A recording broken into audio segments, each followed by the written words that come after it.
Okay, welcome to another episode of Behind the Line 50 Plus. Today we're going to be talking about the northeast couloir, northeast face of Lone Peak. So, Onyx map is pulled up. Let's talk about this line. So, we are in the Wasatch Mountains of Salt Lake City. The line is right here in blue.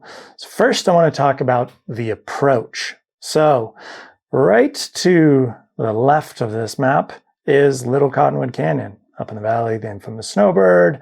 Up at the top of the valley, the infamous Alta. And Little Cottonwood Canyon, as you can see all in purple, is just all the infamous backcountry of Little Cottonwood Canyon. Now, Lone Peak sits at the pretty much furthest west edge of Little Cottonwood Canyon, of the Wasatch. Pretty much drops right into the Salt Lake Valley. It's like the last peak. It's got amazing views.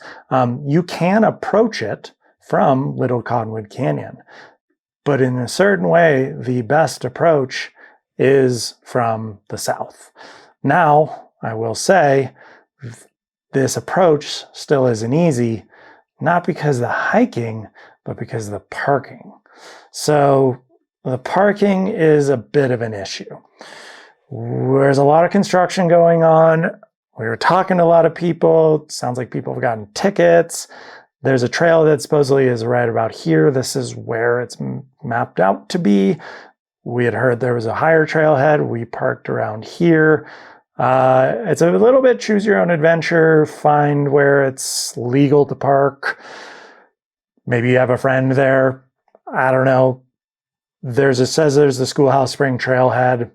Maybe park there. I'm not going to give you advice, but parking definitely is an issue. That's probably the crux of approaching from the south. But overall, definitely an easier approach than if you were going to try to get to Lone Peak from Little Cottonwood Canyon. Because if you were going to go from Little Cottonwood Canyon, you're most likely going to have to go up one of the Y couloirs or Coal Pit Headwall. Then you got to go a little bit up and down before you climb up Lone Peak via either the northeast couloir or another kind of ridge or whatever, but it'd be a long day. So we approach from the south. I can kind of show you a picture of our approach. I guess let's talk stats first. In total, our day was 6,000. We started at 6,142 feet. We topped out at 11,189, which makes for a 5,600 foot day. Not all one way. There's a little bit up. You can see right here, just kind of had to get back out of there to drop back down to our car. But for the most part, it's about 5,400 feet to get to the summit of Lone Peak from where we parked our car. 9 miles round trip. Doesn't mean much. You're mainly just going up. There's not much of an approach. You're mainly just going either up or you're going down. Take a look at the first picture. So this is where we parked. Like I said, parking was a bit of an issue. This is at the end of it. There's me drinking some tin cup. Mali doesn't drink whiskey. Spencer doesn't drink. So I was just drinking alone. I know, how sad.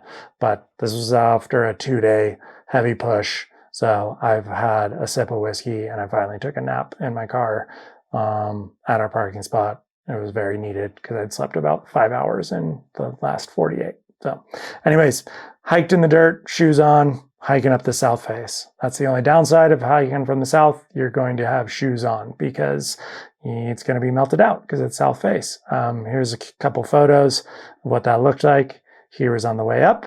Here was on the way down. Perfect synchronicity. So still hadn't got to snow, or actually no, this was where we got to snow. And this is where we transitioned. Let's check the elevation of what this was at. You can kind of see, where were we at elevation right here? Where was that? About 7,100 feet at that time of year. So April on a decent snow year. So not bad. Let's get I like the satellite the most. So let's just go back to satellite. Skins were on. I can't say that we're on the entire time, but for the most part, it was a bit of a choose your own adventure. There is a trail, second Hamongong, I think there were tracks that went this way. We saw some other tracks and we decided to go this way. Don't think it really matters. Either or is what you want. This trail that's marked in Onyx does go. This trail that we put in, it went as well. This approach, Heaven's Halfpipe, that goes as well. It's not a straight up approach, definitely switchbacky. So show you what it was at like 3 a.m. Super beautiful watching the sunrise. Look at that, looking over the Lehigh Valley. It was pretty cool to watch the sunrise come up. So this run, Heaven's Halfpipe, it was pretty cool to watch.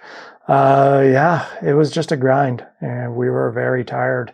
That was our second day in a row of sleeping only a few hours and doing big days. Can't say much. You're just hiking in the dark all the way up to the ridgeline. And this was the ridgeline.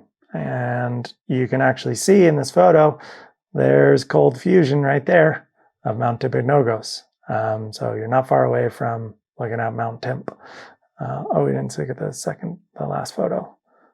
Oh yeah, just us touring. Lastly, getting up to the summit. Well, not quite the summit. There's actually, I think the summit is like right there, and we're right there. There we go. This is the northeast couloir of the line. So I'm going to kind of look at, so Lone Peak itself, really cool. In the summer, this whole zone, I'm told, is really good rock climbing. And in the winter, this side, which I'll show you again, is quite good skiing. So this is the line itself. So you ski down this couloir and traverse out over this. So it is above exposure the whole time. This upper section, quite steep. This middle section, not as steep.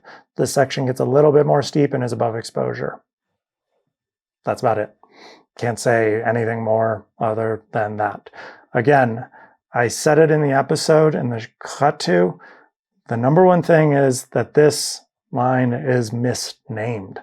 It's called the Northeast. There is almost nothing north about this. Check out this legend. Dark blue is north. I don't see any real north. There's some northwest, but there's no new north. It's mainly just east. And you could tell from those photos that there's almost no shade. It is just full sunlight. And this is at like 9 a.m. It gets sun on this thing first thing in the morning. So you want to be on this line in the spring very early. It is a big line. It is an exposed line. You also want to make sure that the avalanche conditions are nailed. I know I say that in every single one of these lines, but that is just a given, and I will kind of continue to reiterate that. Let's take a look at some other things. Let's look at the slope angle. 40 to 44. That's what I would say. Yeah, that's actually a good 40 to 44 pretty much throughout. So little bit of steepness, feels a little bit of exposure. There's a couple turns that felt quite steep, but most of the turns were fun steep. So that's actually kind of nailed it. I like that. It's not just dark blue the whole way through. Good job, Onyx. Mapping technology is good. I thought it would kind of like overemphasize it, but no, it's saying more like cool. Let's see what else. Let's check out some other details. I want to see, do they have 8s yet? They do. Let's check out the layer details. This is, complex to extreme. That makes sense. On the 8 scale, which is the avalanche terrain exposure scale, this is extreme. What that means is if you were to get caught in an avalanche, the consequences are going to be very high. If you didn't know that from watching the episode or looking at this line from a photo, you shouldn't be in this terrain because there's serious exposure. If you were to get swept by an avalanche, you're going over cliffs, you're getting dragged over rocks. Consequences incredibly high. Avalanche runout simulator. Yep, that's going to be pretty high as well. Avalanche potential release area. Yeah, let's check out the details on that. So higher likelihood. Ooh, that's pretty cool. Wow, that makes sense. So what this really says is this is kind of like a very good slope angle stuff. So seeing it's combining aspect and slope angle. So this little pocket that we were that makes a lot of sense. There was this little pocket that felt like the most loaded little spot and the kind of steepest touch point. And sure enough, right there, right where we were kind of traversed and like hung out on this little spot, I remember thinking that was like the best turns, but obviously had the highest potential for release. And then you look at the lower likelihood, you're like, yeah, there's less likelihood here because it's thinner, it's rockier. I haven't played around with that layer much. That's rad. Onyx continues to surprise me. So anyways, that's the line itself. We got out. I will say you can exit. We're going to go all the way up, hike all the way over to Colpit Headwall and ski this off North Thunder Mountain. But it was so warm that day that we just decided to hike back out and ski this mellow, fun terrain all the way back. That terrain actually ended up being really good. Let's go, actually, there's a couple more photos I can show you. This was some of the kind of the slope angles. So yeah, that's 40 to 45. That makes about sense. This was going through that slope angle. This is what the exact place I was talking about, the high likelihood of release. Look at how that was loaded. Look at how that pitch, that just nailed it. Pretty impressive. You can see there's some old debris that already flushed itself out. Obviously, that gives you a little bit of confidence. We did have this south aspect start to warm. That's why you kind of had to hustle out of there when we did. These photos are a little bad, but this was that top section. This was, again, that terrain. There's Spencer. There's Mali. There's Mali again. There's a bunch of this stuff. So, and then this was hiking back out. So this is a terrain. We went back up to this col right here to ski back down to the valley below. Yeah, hiking back out the valley.